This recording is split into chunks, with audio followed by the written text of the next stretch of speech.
traveling just great? It's simply a fun and enlightening experience. When you travel overseas, there's a lot of things you can learn about and explore.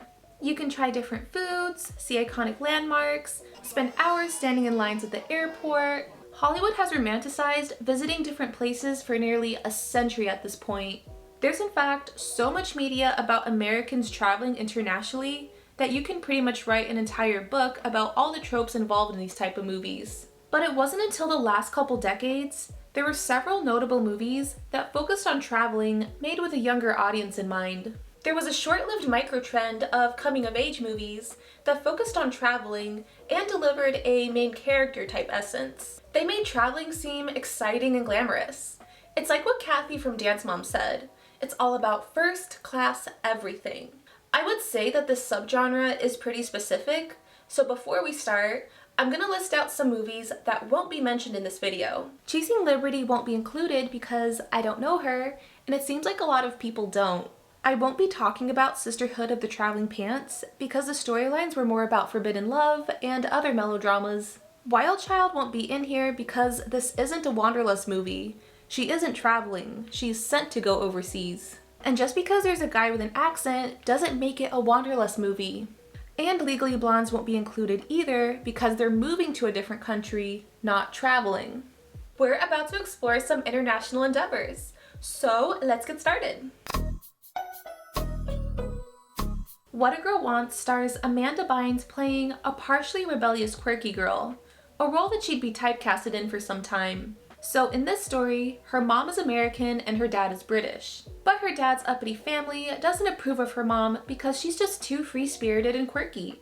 Daphne and her mom seem to find solace together, but as she gets older, the more she wants to meet her dad, and it no longer wants to be a secret.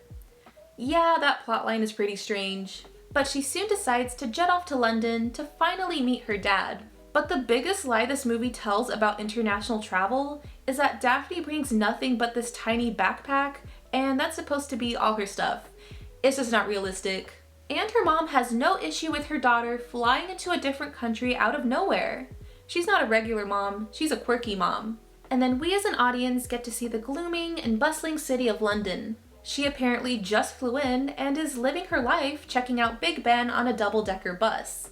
One thing these movies get wrong about traveling is the fact that jet lag exists. When you land, you just want to go to your hotel. And speaking of hotels, this particular one she almost stays at has no phone or elevator. This will not do. But this is also where she meets the designated cute guy of the movie. He's a musician and sort of a rebel. Ooh! But Daphne didn't come to England to flirt. She came there to meet her dad, who happens to be running for Prime Minister. After some stuff happens, she and her dad finally meet, and we can tell that she doesn't exactly fit in with the London elite. Her dad's new family just isn't vibing with her main character quirky ways. But who cares? She has her own massive princess room. Now to make room for some Wanderlust activities, she is to make her first public appearance at a fashion show. But after getting into a fight with the bathtub, she's late, ending up on the runway. Don't you hate when that happens? She uses this opportunity to make the show about herself and gets thirsted over by some pervy guys. Her stepsister is having none of this and is starting to openly dislike her, but she's not taking this nonsense. My evil stepsister. You've seen Cinderella, right? Let me clue you in. I win. Daphne, I want to root for you, but that was pretty weak. Her next social appearance is a party, but definitely not the fun kind. But she makes up for it by having a main character moment in her floor-length grayish-blue dress. The pervy guy tries to touch her butt, but thankfully the love interest guy is there and he serenades the room. But of course, this all gets messed up.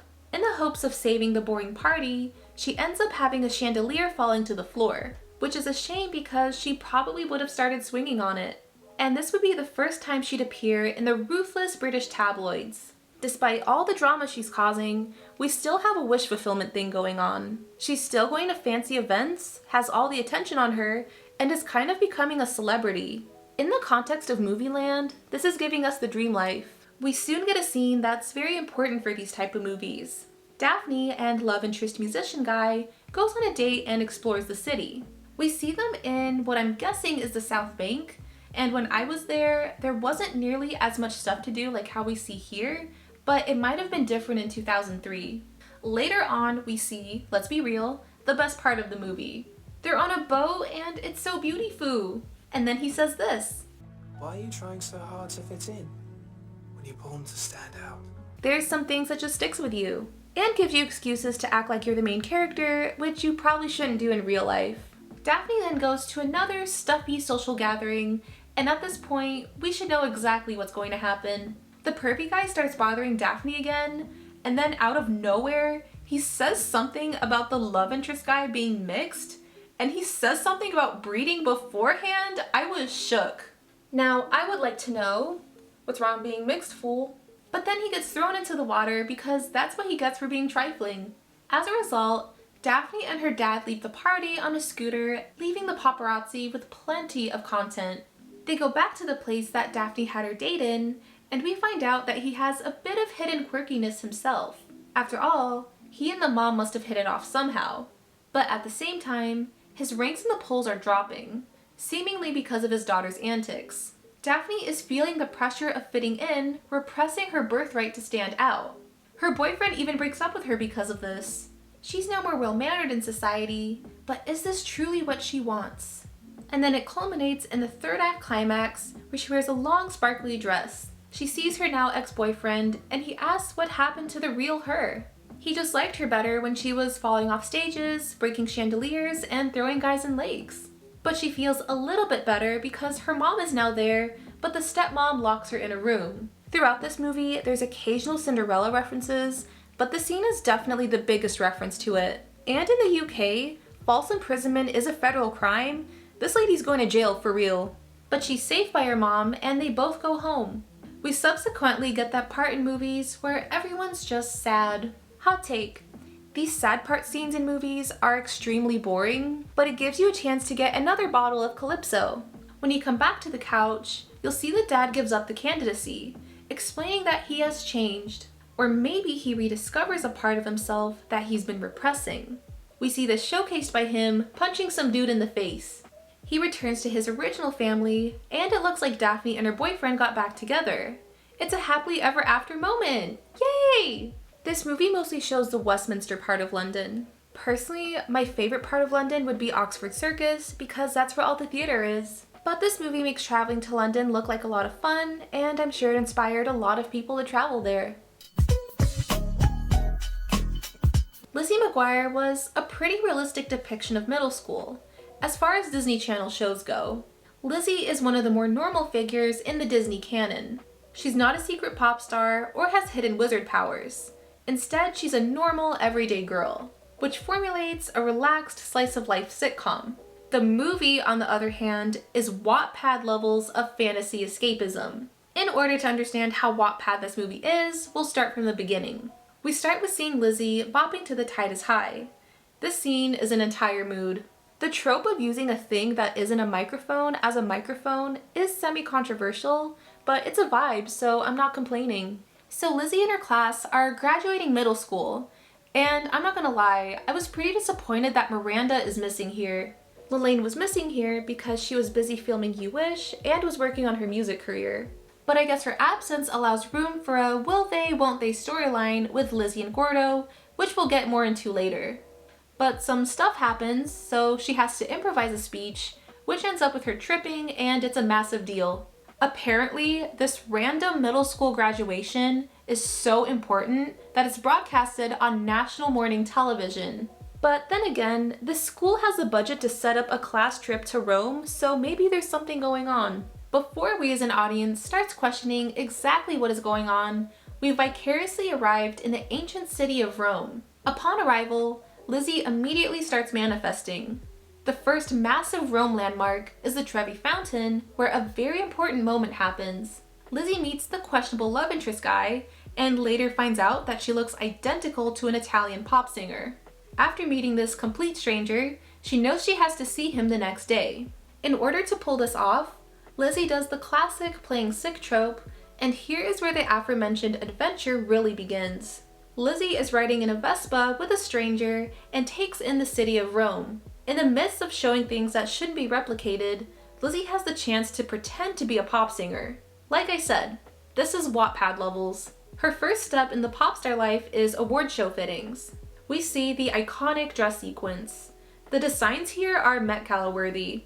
I don't know why Paulo made that face. This look is exquisite. But one thing that confuses me about the scene is that Lizzie is speaking in her very Californian accent and everyone still believes she's Isabella. I don't get it. But that doesn't matter because she is just loving life right now. Lizzie, don't do that. People spit there. Her life is absolutely perfect now, but this fantasy might just be that when Gordo is getting suspicious of Paulo. It looks like in this award show, they have to sing. What? I'm not sure why this is a big deal when 90% of the time people just lip sync anyway, but I'll keep my disbelief suspended. Lizzie has to go out again, but it gives her more opportunities to showcase more of her fits. This one is probably my favorite in the movie. She goes to an off-city garden place, which any Pinterest girl would love to take pics in. Oh, this movie has so much essence.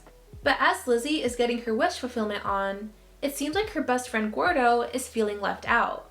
The fantasy seems to be crumbling even more when the chaperone starts to think that Lizzie has been sneaking out. Because he's such a good friend, or is completely in love with her, Gordo says that he's the one that's been sneaking out. Despite that making absolutely no sense, he is sent home. All by himself. How old is this kid again? He's just about to board home until he sees the real Isabella, which is just Hilary Duff doing a questionable accent. But it's still more consistent than Paulo's accent. Sometimes he sounds like he's from Rome, other times he's from Los Angeles. It's kind of like Freddy from Reservoir Dogs. He also can't decide where he's from. It's the day of the award show, and Lizzie is not as excited as she used to be. Her actions caused harm for her best friend. But she still has her public appearance, cosplaying Isabella at the red carpet, and people are freaking out. She poses like she has a headache and does a Naomi Campbell fall, but she'll forget all that after knowing an important revelation. Gordo and Isabella show up and tell her that this performance is just a trick. It turns out that Paulo is a loser and did all this stuff to embarrass Isabella and Lizzie, trying to prove to the world that Isabella can't sing. But they decide to pull an Uno reverse card and embarrass Paulo. Cue the "he had it coming" number from Chicago. And it turns out that he's the one who sucks at singing. Boo-hoo. He is immediately cancelled. But he's lucky Instagram wasn't invented yet. He'd get torn up. And if you listen to the crowd, someone randomly shouts empanada, and the reporters were so dramatic. But the next moment is the moment we have all been waiting for. Lizzie has the legendary performance of What Dreams Are Made Of live on a huge award show. Some bits of the song clearly aren't sung by Hilary, but that seems to be her trademark. But in the context of the movie, she's giving us live vocals and choreography. I screamed when I saw her mid-performance costume change. And when she says Technicolor, the stage turns Technicolor. She does that weird shake thing. The crowd is loving it. Life is good. This sequence has to be the most main character scene ever shown in a movie. After the award show, Lizzie has her own little celebrity moment, and she's eating it up. But at least we know that she'll be grounded for sneaking off on an international school trip. This movie ends with Lizzie and Gordo seemingly ending up together. I feel like people are either for or against this ship. Personally, I'm indifferent to it. One credit I will give to this movie is that it delivers. If you want to make a wanderlust travel movie, this is how you do it. We see lots of Rome's landmarks and we get a general feel of the city. I've never been to Rome, but I can presume that like a lot of European capitals, it's extremely crowded with relatively small streets. And this movie doesn't shy away from depicting that. I can presume that the Lizzie McGuire movie did inspire a lot of people to travel to Rome. They might not have been pop singers, but I'm sure they had fun with a little bit of a main character fantasy. In their heyday, the Cheetah Girls were massive Disney Channel icons. The brand actually started as a book series, but it was picked up to become the first Disney Channel musical movie. It proved to be successful, attracting 6.5 million viewers on its premiere night. And the soundtrack went double platinum, so if it worked once, it's bound to work again. Since there's now the prestige of a higher budget, why not consider an international destination? On the day of its premiere, we were all ready to listen to music, turn up, and vicariously go to Spain. The Cheetah Girls 2 immediately starts with an underrated bop. They perform The Party's Just Begun, which is pretty meta. The Barcelona plotline comes in when it looks like Chanel's mom is about to be hitched or get a tattoo. I think she's down for both. Chanel is not feeling this because she might have to live in Spain, far away from all her friends. But I was low-key distracted by this bedroom. There's so much floor space in here, this room is goals. But since Chanel is visiting Barcelona anyway, why not bring in the rest of the cheetahs? The flight is 3 days away, so 3 last-minute tickets for an international flight would only ring up to about $20,000. Despite this, she is told that it won't happen. It looks like the rest of the girls are going to have a pretty uneventful summer. But an actual shooting star comes up and they wish to go to Barcelona. So that's how it works. They just happen to land an audition for a festival there, so that problem is solved. But Galleria establishes that if they're going to go there, they have to concentrate and stay focused on the competition. So basically once they get there, they're going to do everything but be focused and concentrated. Got it. So now they're in Barcelona, and once again, we get the trope of characters immediately sightseeing after a long flight and hours of standing in line at the border. They're even wearing the same clothes they wore on the flight, but whatever. They see Barcelona in a day, which we don't get to see. I'm so glad they get to have all this fun. But they make up for this by giving another iconic number. The first movie wasn't a direct musical, like all the songs were diegetic, but this time they're doing Broadway-style numbers. The girls are strutting like they mean it all over the city. My favorite outfit in this scene is a toss-up between Aqua and Chanel. Also, Raven is the only one in heels for this entire number, and she's working this choreography. And props to Angel, he's giving us vocals. We're soon reminded of the reason they're in Barcelona in the first place. Galleria rightfully says that they need to rehearse, but they can't because they just started relaxing, and that's a 10 out of 10 excuse. At this very moment, we meet another guy of the movie, or at least Dorinda's guy, who is literally royalty. Aqua starts screaming and it made me jump. But they're a couple days in Barcelona and they still haven't practiced once. I would suspect that they're probably just not in the mood to dance, but Dorinda didn't procrastinate at all to dance with that one guy. But her procrastination with the festival isn't bothering me because we get a full tango number with arguably the second best song in the movie. Now, it's probable that they've practiced at least once that day because they're in a club that night. This is where we meet their biggest competition, Marisol. When I first watched this as a kid, I wanted to hate her so bad, but I couldn't because she slayed her number. I know her outfit is sort of all over the place, but that's probably why I'm into it. But she's not really the villain of the movie, her mom kind of is. She's coming up with a plan to subtly break the Cheetah Girls apart. She has the mind of a mastermind. But I'm not 100% sure how necessary she is to do this because they keep getting distracted by other things. They practiced for 30 minutes and they've already had enough. I get where Galleria is coming from. I'm getting frustrated just from watching this. And then Chanel says she needs some space. Like, that's all she's been having this whole time. It must be the spell of Barcelona. Galleria feels like she's the only one who even cares about this competition, so she announces that she's going home. But before she does that, she and the girls need to perform a dramatic ballad. The scene is me when something slightly inconvenient happens. But all is resolved when the cheetahs stop Galleria right when she's about to leave. Chanel says sorry, and that makes up for everything. So now that they're back on track, they go to the studio, and they do a number that I completely forgot about. It's not bad, but I just have no memory of it. But performing the song messes everything up because they got paid for a performance, meaning they can't compete as professionals in an amateur contest. But it was all a plan by Marisol's mom, so now they're back in the competition.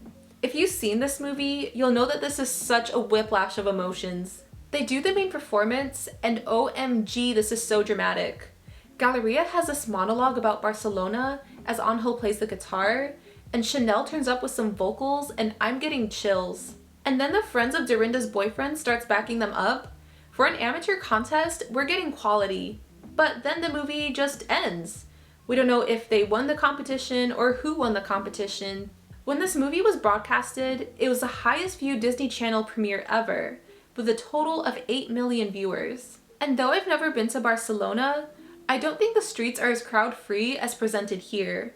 But like the Lizzie McGuire movie, the Cheetah Girls 2 inspired quite a few people to see Barcelona themselves. In the next movie, they go to India, but it's just not the same without Raven. Of the 3 Cheetah Girls movies, it's generally accepted that this one is the best, which I would agree with. In real life, Barcelona has a very particular architectural style that I didn't really see in this movie. So I suspect that people seeing it in real life were pretty surprised. The plot of this movie is a bit messy, but it's still immersive, so I'm not complaining. In the 2010s and 2020s, media involving self-discovery travel is still prevalent.